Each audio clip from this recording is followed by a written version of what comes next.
이 시간 되실 수 있기를 주님의 이름으로 축복합니다. 우리 다섯 분들에게 다시 한번 인사할까요? 하나님이 당신과 함께 하십니다. 네, 아멘이십니까? 정말 하나님의 함께 하심이 얼마나 귀하고 아름다운 일인지, 그 하나님의 함께 하심만을 만날 수만 있다면 인생의 어떠한 어려움과 힘겨움도 넉넉하게 이겨가게 하실 하나님, 우리 하나님이신 줄로 믿습니다. 이제 오늘 마지막 6번째로 화해와 또 용서 시리즈의 설교를 마무리하려고 합니다. 물론 용서하는 과정은요, 한 번에 이루어지는 과정이 아닙니다. 쉽지 않은 과정이고 용서합시다라고 용서되어 줄 수 있는 것도 아닐 것입니다. 하지만 지난주에 말씀드렸던 것처럼 용서는 감정에서 시작하는 것이 아니라 의지적 결단에서 시작해야 된다는 사실을 기억할 수 있었으면 좋겠습니다. 그렇기 때문에 이 6번의 설교를 통하여서 우리가 함께 용서를 결정하고 용서의 훈련으로 나아가는 과정으로 함께 나아가는 우리 모두가 될 수 있기를 주님의 이름으로 축복합니다. 그 용서로 나아가기 위하여서 우리가 영적인 겸손의 옷을 입고 하나님의 복음 안에서 영적인 풍요한 자임을 잊지 않게 될 때 그 불가능한 그 용서가 이루어져가는 역사들을 우리 사랑교회 성도들의 삶 속에서 반드시 만나게 될 것을 확신합니다. 그럼에도 불구하고 지난 6번의 설교를 통하여서 피해자들에게 용서를 강요한다는 것은 그들에게 또 다른 아픔과 공격이 될 수 있다는 것을 알 수 있습니다. 피해받은 그 사람의 그 고통과 아픔을 알기 때문에 용서를 말한다는 것 자체가 미안한 마음도 있습니다. 그럼에도 불구하고 사랑하는 여러분, 용서는 하나님이 우리에게 명령하신 말씀에 순종하는 자리임을 또한 잊지 않는 이 시간 되실 수 있기를 간절히 소원합니다.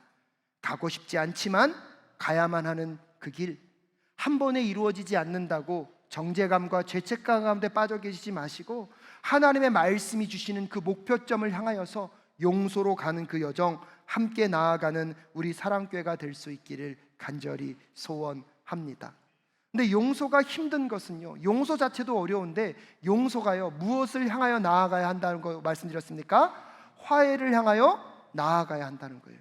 용서의 목적은 단지 내가 용서했어 하고 나 혼자 끝나는 것이 아니라 용서를 통하여서 그 사람과의 무엇까지요? 관계 회복까지 나아가야 합니다.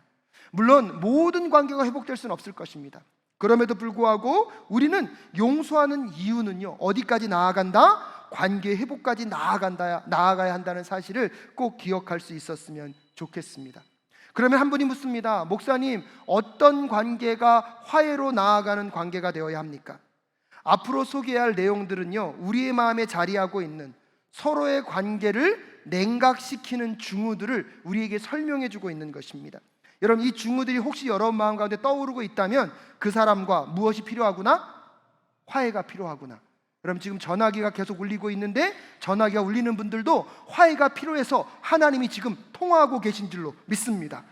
빨리 꺼놓으시고 또 예배 가운데 집중하실 수 있었으면 좋겠습니다.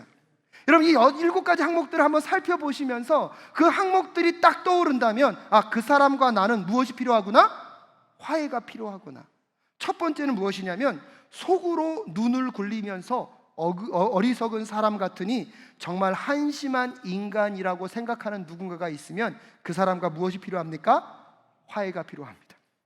상대방에 대해서 슬픔이나 불쌍한 마음이 없이 경멸과 조소뿐이라면 이미 관계는 틀어져 있는 것입니다. 하지만 여러분 기억하셔야 합니다. 이미 누군가를 마음으로 정죄하고 판단하고 있다면 당신은 이미 재판장이 되어 있는 것입니다. 내가 재판장이 되어서 교만한 마음을 품고 있기 때문에 여유 공간은 없고요, 오히려 내가 얼마나 그보다 더 심한 가해자인지를 생각하지 못하는 사람이 바로 이런 사람입니다. 그래서 타인을 바라볼 때에 이미 마음속에 저 사람은 그런 사람, 저 사람은 어리석은 사람, 이미 판단하는 마음으로 누군가에게 주온 글씨를 꼭 찍어놓고 있다면 여러분, 그 사람과 화해가 필요하다는 사실을 오늘 기억하시면 좋겠습니다. 그리고 두 번째는요, 상대에게 문제가 생겼다는 말을 듣고 아주 고소해합니다. 그의 불행이 나의 행복까지는 아니지만 그 사람의 잘못됐다는 이야기를 들으면 은근히 마음 가운데 무슨 마음이 듭니까? 좋은 마음이 듭니다. 그러면 그 사람과 무엇이 필요하다고요? 화해가 필요합니다. 세 번째는요, 상대방의 행동이 대부분 다 거슬립니다.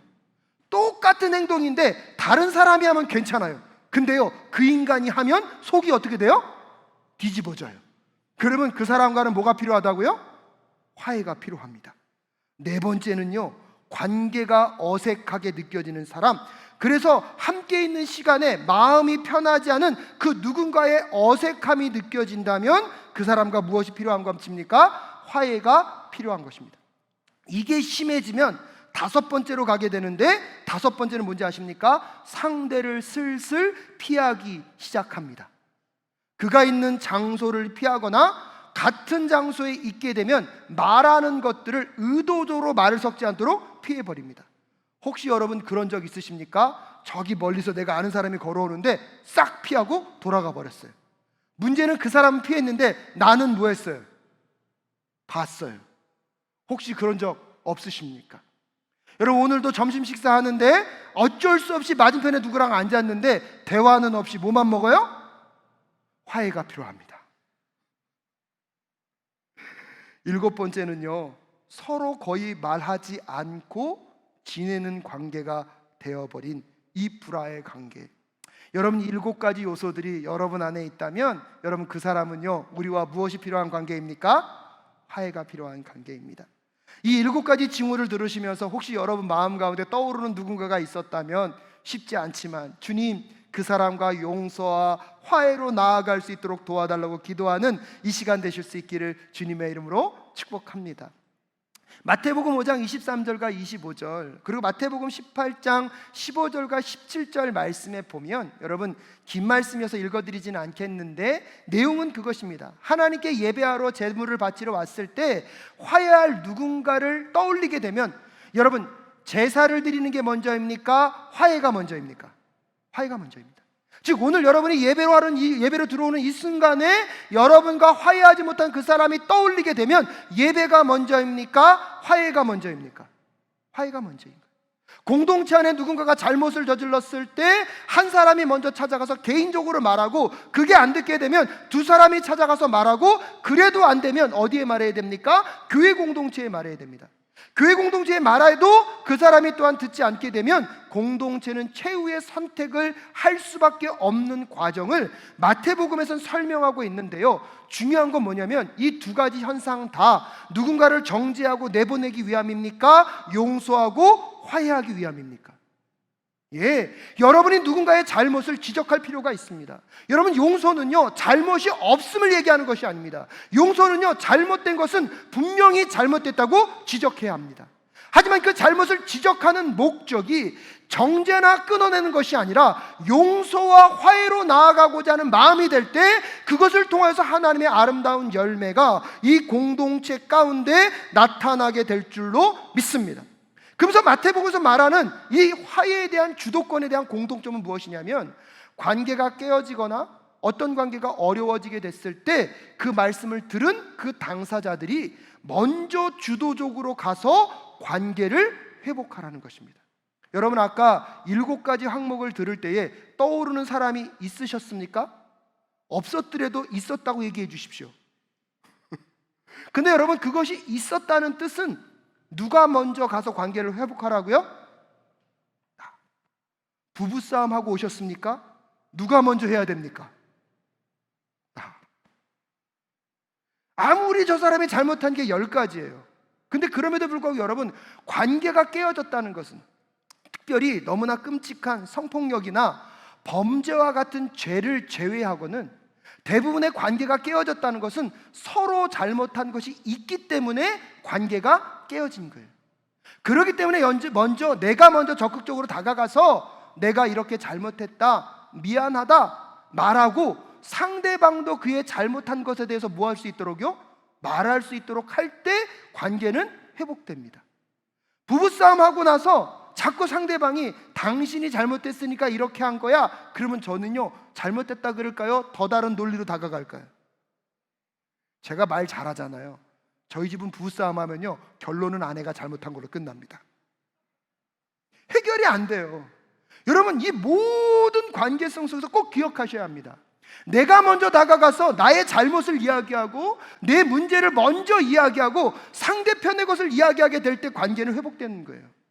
성범죄와 같은 그런 중악한 범죄를 제외하고는 모든 관계가 깨어졌을 때 반드시 일방적이지 않다는 것을 성경은 우리에게 이야기하고 있기 때문입니다. 그래서 여러분, 그 깨어진 관계 속에서 여러분이 먼저 다가가서 화해의 손을 내밀고 용서의 손을 내밀 줄 아는 하나님의 사람들이 되실 수 있기를 주님의 이름으로 축복합니다. 왜냐하면 여러분 결국은 우리가 화해와 용서로 나아가지 아니하면 악이 승리하는 결과만을 남길 것이기 때문입니다. 지난주에도 말씀드렸지만 우리가 싸워서 이겨야 될 대상은 사람이 아닙니다. 우리가 싸워서 이겨야 할 대상은 사람이 아니라 악임을 꼭 기억하실 수 있기를 주님의 이름으로 축복합니다. 사람은 사랑할 대상이고요, 그 사람 속에 있는 그 악은 우리가 싸워서 이겨야 될 대상입니다. 그 악을 싸워 이기게 될 때 우리의 삶 가운데 영적인 풍요한 삶이 우리의 삶 가운데 자리하게 될 줄로 믿습니다. 하지만 그 악에게 지고 끊임없이 그 악이 우리 안에서 작동하도록 두면 결국 그 악이 우리의 자존감을 갉아먹고 우리의 자아상을 무너뜨리고 망가뜨림으로 인하여서 하나님께 나아가 누릴 그 풍성한 은혜를 누리게 하지 못한다는 사실을 우리는 기억할 필요가 있습니다. 그래서 특별히 이 악에게 지고 살아가는 사람들의 대부분들은 이렇게 항변합니다. 내가 얼마나 힘들었는지 아무도 모른다. 내가 얼마나 힘들었는지 아무도 모른다라고 이야기하며 자기 마음 가운데 있는 그 악과 자기가 싸워서 지고 있는 것을 인정하지 않을 뿐더러 오히려 자기 마음 가운데 원망과 분노를요 더 크게 만듭니다. 원망과 분노를 더 크게 만들어서 본인이 그렇게 얘기하죠. 내가 얼마나 힘든지 아무도 몰라. 그러면서 스스로가 다른 사람들을 얼마나 아프게 하고 힘들게 하는지 느끼지 못할 뿐만 아니라요, 내가 얼마나 힘들고 어려웠는지 아무도 몰라 이야기하며 자기가 누군가를 괴롭히고 누군가를 공격하는 것을 정당화시킨다는 사실을 우리는 기억할 필요가 있습니다. 사랑하는 사랑교회 성도 여러분, 용서와 화해는 쉽지 않은 길입니다. 하지만 여러분, 악에게 지지 말고 선으로 악을 이김으로 하나님의 그 풍성한 은혜가 우리 성도님들 가운데 임할 수 있기를 주님의 이름으로 축복합니다. 여러분, 승강기가 너무나 아름답게 준공이 되어서 어저께는 이 준공 감사 예배를 드렸습니다. 준공 감사 예배 드리기 전에 여러분 교회 청소했거든요. 우리 권사님들 대단하십니다. 지하 2층 여러분 찬양대는 감사하셔야 됩니다. 거기 원상복구 하시려고요, 신라까지 가져다가 그 페인트 다 닦고 칠하셔서요 그렇게 반짝반짝하게 만드셨습니다. 여기 여러분 다른 때보다 빛나지 않으십니까? 권사님들이 오셔서 니스 칠하시고 또 닦으셨어요. 그러니까 지하 1층에서는 장로님들이요 사다리 탈로 올라가서 벽 다 벗겨내시고 먼지 닦으셨어요. 집사님들은요 어떻습니까? 와서 땀 뻘뻘 흘리시면서 또 함께 청소하셨어요. 여러분, 어저께 청소하는 모습 보니까요, 우리 사랑교회 좋은 교회예요, 안 좋은 교회예요? 여러분 때문에 좋은 교회 될 줄로 믿습니다. 근데 여러분, 지난 40년 우리 사랑교회 그렇게 세워왔습니다. 우리 어르신들과 권사님들의 사랑과 섬김으로. 하지만 저는 우리 사랑교회가 앞으로 더 좋은 교회가 될 수 있기를 간절히 소원합니다. 그 더 좋은 교회가 되려면 우리도 모르게 우리 공동체 밑바닥에 깔려있는 여러분 화해하지 못하는 마음, 용서하지 못하는 마음, 악에게 치는 그 모든 것들이 낯서는 예수 그리스도의 이름으로 떠나갈 수 있기를 주님의 이름으로 축복합니다. 지금까지도 좋은 교회이지만 이제 예수 그리스도의 십자가 앞에서 더 하나 되어서 더 아름다운 교회로 나아가는 앞으로의 40년이 될 수 있기를 간절히 소원합니다. 그런 점에서 오늘 사도 바울은 로마서를 통하여서 우리에게 도전하고 있는 것입니다. 악에게 지지 말고 선으로 무엇을 이기라? 악을 이기라. 여러분, 그런 관점에서 오늘 실질적인 5가지의 지침을 빠르게 설명드리도록 하겠습니다. 그렇다면 우리가 용서와 화해로 나아가기 위하여서, 악에게 지지 않고 악을 선으로 이기기 위하여서 우리가 해야 할 일은 무엇일까요? 첫 번째는요, 상대를 위하여서 기도를 먼저 시작하는 것입니다. 오늘 본문 말씀 14절 말씀 다 함께 읽겠습니다. 시작. 여러분을 박해하는 사람들을 축복하십시오. 축복을 하고 저주를 하지 마십시오라고 이야기하고 있습니다. 여기서 축복하라는 것은요, 기도하라는 것입니다. 그에게 복을 주시기를 하나님께 구하라는 것입니다. 여러분, 내가 용서해야 될 그 대상, 내가 화해해야 될 그 대상을 통하여서 기도하기 시작하면 분노는 더 커지지는 않을 것입니다. 감정이 완전히 해결되진 않겠지만 기도하는 그 순간 최소한 내 분노와 원망의 감정이 더 크지는 않을 것입니다. 한 단계 더 나아가서 여러분, 기도할 때 우리는 어떻게 기도합니까? 우리 1:1 제자 양육 훈련을 할 때에 기도의 5가지 손 기억하십니까? 하나님을 향한 경배, 그리고 하나님을 향한 회개, 3번째 감사와 찬양, 4번째 중보, 5번째 무엇입니까? 간구의 기도를 하지 않습니까? 여러분, 이 5가지 항목을 갖고 하나님께 기도하며 나아갈 때 상대방을 향한 분노가 잦아듦과 동시에 하나님 안에서 내가 얼마나 큰 죄인이었는지를 깨닫게 됩니다. 내가 하나님께 어떠한 용서를 받았는지를 기도를 통하여서 우리의 마음 가운데 심어지게 될 것입니다. 그럼 여러분, 기도하는 순간만이라도 여러분 상대를 향한 여러분의 마음이 새로워지는 것들을 경험하게 될 줄로 믿습니다. 그래서 먼저 기도를 도전하고 있고요. 그 다음에 2번째로요, 기도하였으면 상대를 용서할 것을 이야기하고 있습니다. 오늘 본문 말씀 17절 말씀 함께 읽겠습니다. 시작. 아무에게도 악을 악으로 갚지 말고 모든 사람이 선하다고 생각하는 일을 하려고 애쓰십시오. 19절 말씀 함께 읽을까요? 시작. 사랑하는 여러분, 여러분은 스스로 원수를 갚지 말고 그 일은 하나님의 진노하심에 맡기십시오. 성경에도 기록하기를 원수 갚는 것은 내가 할 일이니 내가 갚겠다고 주님께서 말씀하신다 하였습니다 라고 이야기하고 있습니다.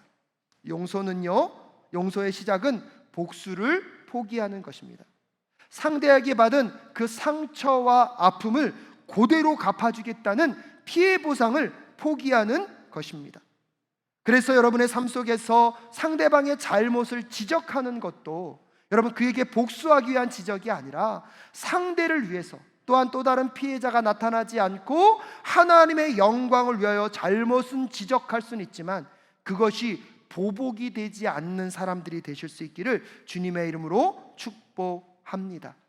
용서는 복수를 포기하는 것입니다. 용서는 보복을 포기하는 것입니다. 그리고 3번째는 무엇입니까? 상대를 피하지 않는 것입니다. 18절 말씀 함께 읽을까요? 시작. 여러분 쪽에서 할 수 있는 대로 모든 사람들과 더불어 화평하게 지내십시오. 여러분, 내가 누군가를 용서했어요. 용서하였지만 나는 다시는 그 사람을 상대하지 않을 거야. 용서한 겁니까? 보복하고 있는 것입니까? 엄밀한 의미 보면 용서한 것 같은데 그 사람을 만나지 않고 그 사람을 거부하며 소심한 뭘 하고 있는 거예요? 복수를 하고 있는 거죠. 하지만 오늘은 우리가 악을 이기는 선한 행동은요, 상대를 위하여 기도할 뿐만 아니라 그를 용서하는 것을 넘어서서 먼저 그 상대를 피하지 않고 상대에게 다가가 화목함을 요청하게 될 때 여러분, 악을 이기는 선의 역사가 여러분에 있다는 것이 나타나게 될 줄로 믿습니다. 근데 여러분, 거기에만 머물게 하지 않습니다. 4번째는 무엇입니까? 상대에게 필요한 것을 공급해 주라고 얘기하고 있습니다. 20절 말씀 함께 읽겠습니다. 시작. 내 원수가 줄이거든 먹을 것을 주고 그가 목말라 하거든 마실 것을 주어라. 그렇게 하는 것은 내가 그의 머리 위에다가 숯불을 샀는 셈이 될 것이다 하였습니다 라고 이야기하고 있습니다. 여러분, 3번째까지도 힘든데 4번째는요, 원수의 필요를 뭐 하라고요? 채워주라고요. 근데 오늘 본문 말씀 20절을 보면 약간 보복을 의미하는 단어가 있는 것 같습니다. 왜냐하면 여러분 잘 읽어보십시오. 내가 원수가 줄이거든 먹을 것을 주고 그가 목말라 하거든 마실 것을 주어라. 그렇게 하는 것은 내가 그의 머리 위에다가 무엇을 쌓는 것이다? 숯불을 쌓는 것이다. 여러분, 고통을 주라는 뜻입니까? 여러분, 이 이미지가 그렇게 보여지지만 사도 바울이 이 이미지를 쓰는 이유는 그것입니다. 우리가 누군가에게 필요를 채워줄 때 보복의 마음이 아니라 용서와 화해의 마음으로, 하나님이 우리에게 주신 그 조건 없는 사랑을 그에게도 베푸는 마음으로 주게 되면 그것이 하나 둘 쌓여서 그 사람의 양심과 마음을 자극하여서 그 사람이 얼마나 스스로가 잘못된 사람인지를 깨닫게 하는 그 이미지를 오늘 그 사람 머리 위에 무엇을 쌓는 장면으로요? 숯불을 쌓는 장면으로 표현하고 있는 것입니다. 아이들이 잘못했을 때 혼내는 것보다 여러분 짜장면을 사주고 용돈을 주면 아이들이 놀랍니다. 그것이 한두 번 가다 보면 깨닫게 될 날이 올 줄로 믿습니다. 근데 가끔씩 걱정되더라고요. 그걸 또 즐길까 봐. 근데 오늘 본문은 뭘 얘기하고 있습니까? 여러분, 가해자들에게 우리가 아무리 친절히 대해도 어떨 때는요, 그 사람이 너무나 뻔뻔할 때도 있어요. 그런데 성경의 원리는요, 그 사람이 아무리 악으로 다가온다 할지라도 악으로 갚으면 지는 거예요.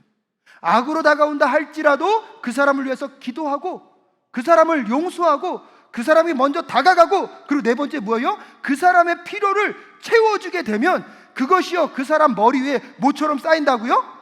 숯불처럼 쌓여서 그 사람의 양심과 그 사람의 심령 가운데 하나님이 울림을 허락하실 줄로 믿습니다. 그럼 비로소 그 사람이 깨닫고 그도 회개하고 돌아오게 된다는 사실을 우리는 기억할 필요가 있습니다. 그래서 다섯 번째로 이 모든 것을 행함에 있어서 우리가 품어야 될 것은 겸손함임을 잊지 말아야 합니다. 그래서 오늘 16절 말씀에서 이렇게 얘기하고 있습니다. 함께 읽겠습니다. 시작. 서로 한 마음이 되고 교만한 마음을 품지 말고 비천한 사람들과 함께 사귀고 스스로 지혜 있는 채 하지 마십시오. 사랑하는 여러분, 용서와 화해는 도덕적 우월감으로 하는 것이 아닙니다. 내가 더 저 사람보다 영적으로 탁월하기 때문에 하는 것이 아닙니다. 꼭 기억하십시오. 용서는 은혜로 구원받은 죄인이 다른 죄인에게 베푸는 선물입니다. 여러분, 용서는요, 은혜로 구원받은 죄인이 다른 죄인에게 베푸는 선물입니다. 그렇기 때문에 용서는요, 우리의 노력과 힘만으로 가능하지 않습니다. 반대로 예수 그리스도의 십자가의 은혜를 경험하고 십자가에서 나를 용서하신 그 하나님의 용서를 경험한 자들만이 하나님의 그 용서를 세상 가운데 흘려보낼 수 있게 될 줄로 믿습니다. 여러분, 사랑도요, 내가 열심히 노력해서 배울 수 있는 게 아니에요. 사랑은요, 사랑을 받아본 자만이, 그 사랑을 받은 것을 이웃과 나눌 때에 사랑을 배울 수 있고 사랑을 알 수 있습니다. 용서도 똑같습니다. 용서가 우리의 삶 가운데 예수 그리스도의 십자가를 통하여서 우리에게 다가왔습니다. 그 용서를 받은 사람이 내 이웃을 용서하고 용서를 행함으로 용서를 더 배워가게 될 줄로 믿습니다. 그래서 여러분, 이 땅을 살아갈 때 수많은 악한 사람들이 우리에게 상처를 주고 우리를 공격한다 할지라도 우리는 똑같이 악을 악으로 갚는 것이 아니라 악을 선으로 갚음으로, 용서와 화해로 여러분의 삶이 더 복되고 풍성한 삶으로 나아가는 이번 한 주 되실 수 있기를 주님의 이름으로 축복합니다. 어저께 중공감사 예배를 드리면서 성도님들에게 그 말씀을 드렸습니다. 지혜로운 건축자는요, 건물을 잘 세워야 합니다. 왜냐하면 건물을 세우고 나면 그다음에 무슨 검사가 있는지 아십니까? 준공검사가 있습니다. 여러분, 세상의 건물도요, 건물을 세우고 나면 꼭 준공검사를 받아야 됩니다. 그런데 여러분, 우리의 영적인 집도요, 세우고 나면 예수님이 오시는 그날에 영적인 준공검사를 받게 될 줄로 믿습니다. 고린도전서에 보면 우리의 그 영적인 집이 하나님의 불의 심판대를 지나가게 될 텐데, 여러분, 나무나 숯불로 지은 것들은 다 없어지지만 금과 은이나 보석으로 지은 것은 아름답게 남는다고 이야기하고 있습니다. 오늘도 여러분의 삶 속에 악을 악으로 갚으면 속은 후련할 수 있죠. 악을 악으로 갚으면 잠깐 동안의 후련함은 있겠죠. 하지만 여러분, 영적인 나무와 지푸라기 집을 짓고 있을 뿐입니다. 하지만 아무리 힘들고 어렵지만 악을 악으로 갚는 것이 아니라 그 상대방을 향하여서 기도하고 용서하고 그에게 다가가고 여러분, 그의 필요를 채워주며 겸손함으로 그 일을 감당하게 될 때에 선으로 악을 이김으로 여러분의 영적인 집이 금이나 은이나 보석으로 지어지게 된다는 사실을 꼭 마음 가운데 새기는 이 시간 되실 수 있기를 주님의 이름으로 축복합니다. 그래서 예수님 오시는 그날에 우리의 집이, 우리의 그 영적인 중공검사를 잘 통과하는 아름다운 집들을 지어가는 우리 모두가 될 수 있기를 간절히 소원합니다. 사랑하는 여러분, 용서의 원동력은 예수 그리스도의 십자가의 은혜에 있습니다. 그 은혜를 경험한 자들이라면 이제 육체의 소욕을 거슬러 여러분 용서와 화해의 길을 포기하지 않고 함께 나아갈 줄 아는 우리 모두가 될 수 있기를 간절히 소원합니다. 예수님께서 십자가에서 아버지, 저 사람들을 용서하여 주십시오. 저 사람들은 자기네가 무슨 일을 하는지 알지 못합니다. 자신을 향하여 손가락질하고 자신을 비방했던 그들을 향하여서 용서와 화해를 선언하셨던 예수님의 그 삶이 오늘 우리의 삶 될 수 있기를 간절히 소원합니다. 우리